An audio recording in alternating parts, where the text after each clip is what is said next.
Quelles sont les problématiques, quelles sont les menaces qui pèsent sur notre agriculture, Alain Guillemin? Dans les enjeux, il faut revenir à l'enjeu de nourrir le monde.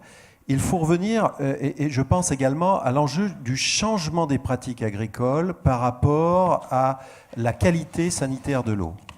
Et je pense que ça, c'est un débat qu'il faut ouvrir. J'ai entendu les pesticides, etc. Alors, nous, très concrètement, en tant qu'organisation agricole, qu'est-ce que nous faisons? Alors, probablement, qui sommes-nous? La première coopérative de France, 25 000 adhérents, 2 millions d'hectares de terres cultivées par ces adhérents. Donc, on a une empreinte qui est significative au niveau des pratiques culturales.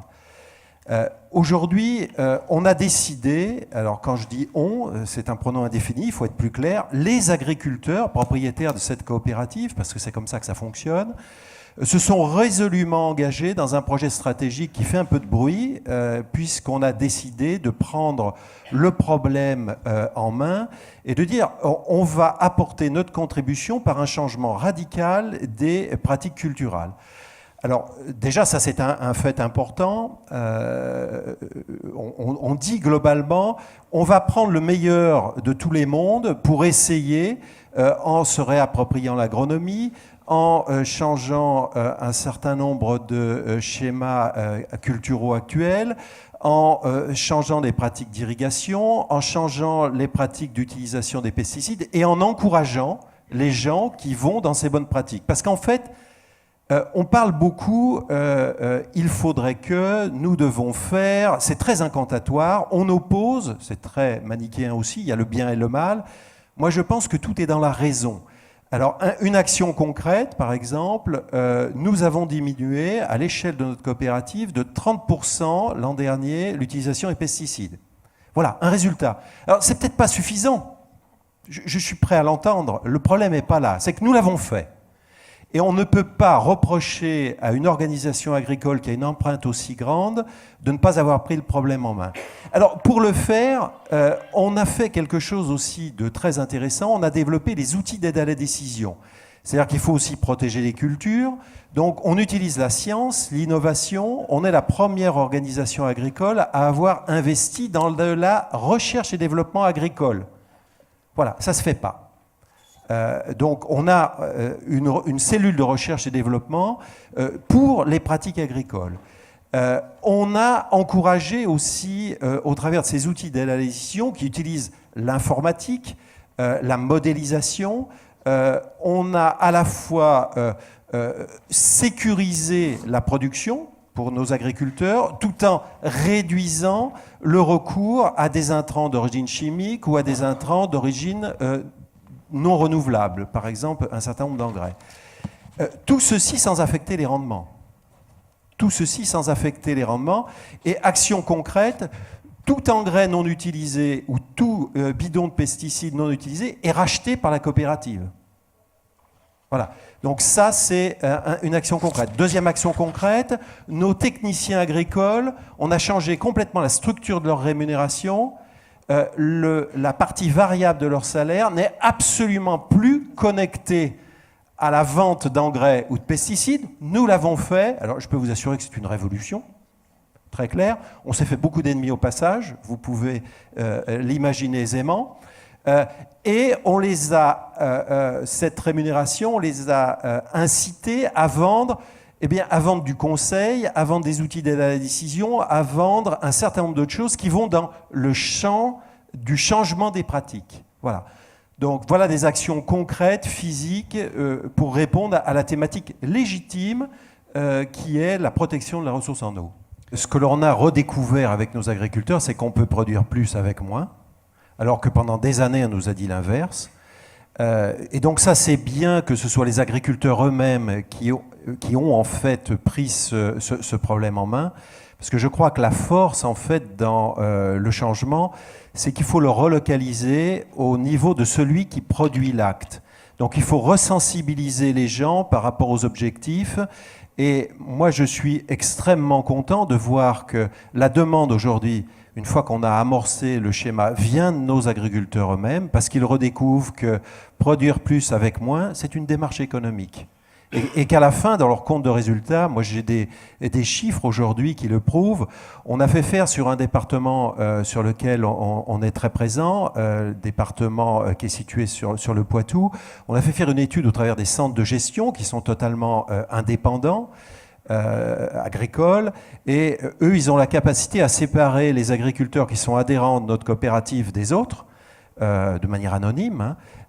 Et ils ont prouvé que depuis qu'on a changé ces pratiques, depuis 3 ans, le revenu de nos agriculteurs a augmenté par rapport aux autres. Voilà, donc ça c'est un résultat concret sur lequel on a beaucoup médité.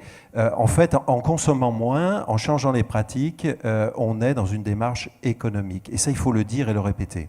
Je partage tout à fait votre analyse, comme quoi l'eau c'est une ressource qui est hyper stratégique et du coup je me demande s'il est vraiment sage de confier cette ressource hyper stratégique à des intérêts privés. Merci. Alors peut-être une première partie de réponse à Jean-Louis Chaussade ou...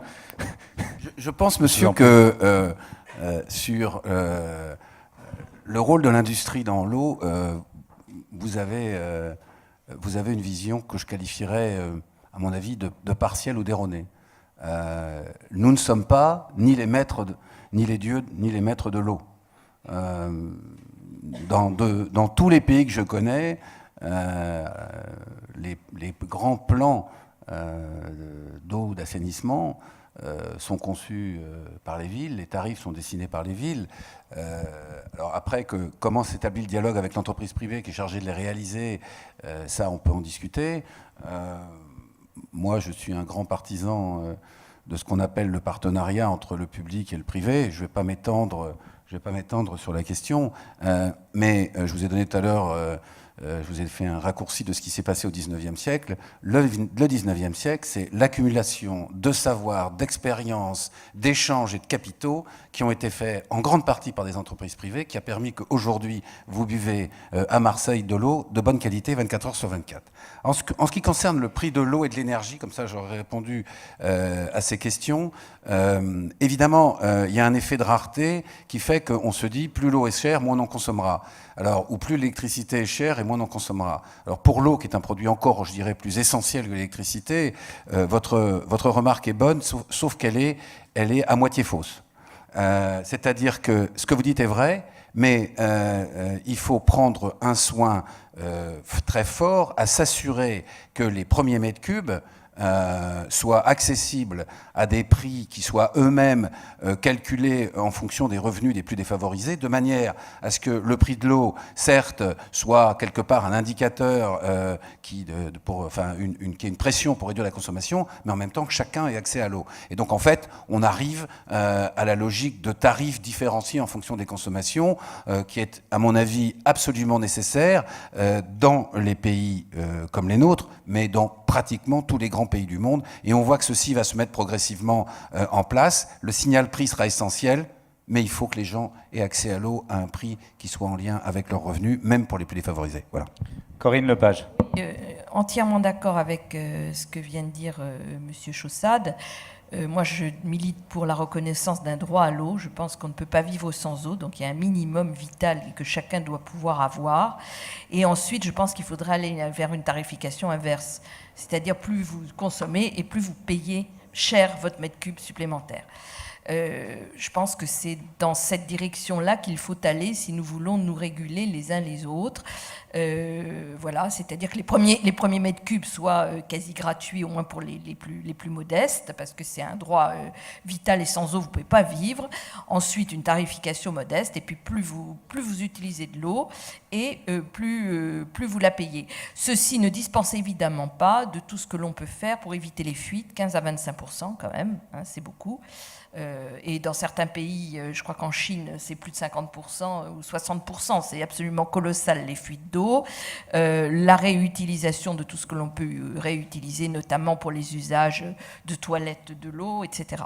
Voilà, donc je crois qu'il y a beaucoup de marge de progrès à faire, notamment en travaillant plus seulement sur l'offre d'eau, c'est-à-dire offrir davantage d'eau, mais en travaillant beaucoup sur la demande d'eau, c'est-à-dire comment est-ce que nous pouvons, nous, consommateurs, mieux adapter notre demande. Et quand je dis nous, consommateurs, c'est tous les usagers de l'eau et pas seulement les ménages. il va y avoir des méthodes nouvelles, des innovations du futur qui vont permettre à ce que le monde ait un accès à l'eau potable plus important? Personnellement, je pense que l'accès à l'eau, alors je peux vous donner des chiffres, hein, il y a 40% de la population mondiale à l'horizon 2040 qui sera dans des zones à risque de stress hydrique, ou en tous les cas à risque de sécheresse prolongée. Donc ça veut dire 40% de la population, quand on pense qu'on sera 9 milliards, vous faites le calcul, 4 fois 9, 30, c'est-à-dire 3 milliards, 3 milliards et demi de population qui seront dans des zones fortement à risque. Bon. Je ne vais pas revenir sur tout ce qui a été dit, sur la manière dont il faut qu'on éduque nos enfants et qu'ils éduquent leurs enfants pour que progressivement on retrouve une culture de l'eau qui est celle de l'économie. Alors ça fait appel à un changement culturel et ça fait appel à de la technologie, évidemment. Bon, qu'elle soit... Madame Lepage a parlé des pertes dans les réseaux. Il y a une raison simple pour laquelle les pertes sont élevées, c'est que économiquement, ça a été très longtemps très cher et ça se voit pas. Donc les hommes politiques avaient tendance à pas mettre beaucoup d'argent là-dedans. Aujourd'hui, les bonnes entreprises sont à peu près à 80% par exemple en France. Mais vous prenez des grandes villes, pas trop citer une ville qui ont des rendements de réseau très faibles, mais on peut prendre Mexico. Je pense que Mexico n'a pas d'eau et je pense que la perte d'eau à Mexico doit être entre 50 et 60%. C'est-à-dire que quand vous rentrez 100 litres, il n'y en a que 50 qui sont consommés. Enfin, quelque chose comme ça. Et ce n'est pas une exception. Les pays développés comme les nôtres, même s'ils ont des taux qu'on peut juger insuffisants, de l'ordre de 75% de taux d'efficacité des réseaux, donc une perte de 25%, sont plutôt dans le haut du panier, mais on sait qu'on sait faire à jusqu'à 95%. C'est une question d'argent, d'investissement. Donc l'accès à l'eau, je voudrais terminer par là, ne sera pas un problème technique. Il y a des technologies. Je viens d'en citer un certain nombre. Il y a le dessalement, ça coûte cher, mais c'est une des panoplies possibles. Il y a le reuse, la réutilisation des eaux résiduelles, on n'en a pas beaucoup parlé. Il y a la gestion, j'en ai parlé, de manière à minimiser. J'ai dit qu'on pouvait aller jusqu'à 80 litres, peut-être même pourront-on dans l'avenir faire moins, j'en sais rien, par jour et par habitant. Enfin, il y a toute une série de choses. Et là, je parle, évidemment, il faudrait laisser parler les gens qui font dans l'industrie, dans l'agriculture, parce qu'eux aussi, ils consomment de l'eau et il faut faire très attention. Mais dans la notion d'accès à l'eau, je pense qu'il y a une notion qui est fondamentale, qui n'est ni technique, ni financière, qui est gouvernance. Il n'y aura pas d'accès à l'eau dans le monde s'il n'y a pas mise en place d'une vraie gouvernance. Une vraie gouvernance, ça veut dire quel est le problème, comment je le finance, on trouvera toujours de l'argent, comment je le gère, et comment ceux qui ont prêté l'argent, parce que généralement c'est comme ça que ça va se passer, les organismes Banque mondiale, etc., comment je fais pour contrôler que cet argent, il est bien utilisé pour ce dont j'ai besoin. Et j'ajoute un dernier point qui est fondamental. L'accès à l'eau potable et à l'assainissement, c'est en général, pour les quartiers pauvres, une formidable réduction du coût du prix de l'eau, ou si vous préférez, du pourcentage que représente l'accès à l'eau dans leurs recettes et les dépenses du mois.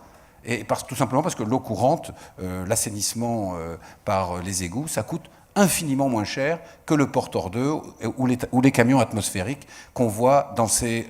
Donc il y a un phénomène dans l'accès à l'eau qui est fondamentalement inégalitaire et inacceptable. Les quartiers riches paient l'eau infiniment moins cher que les quartiers pauvres.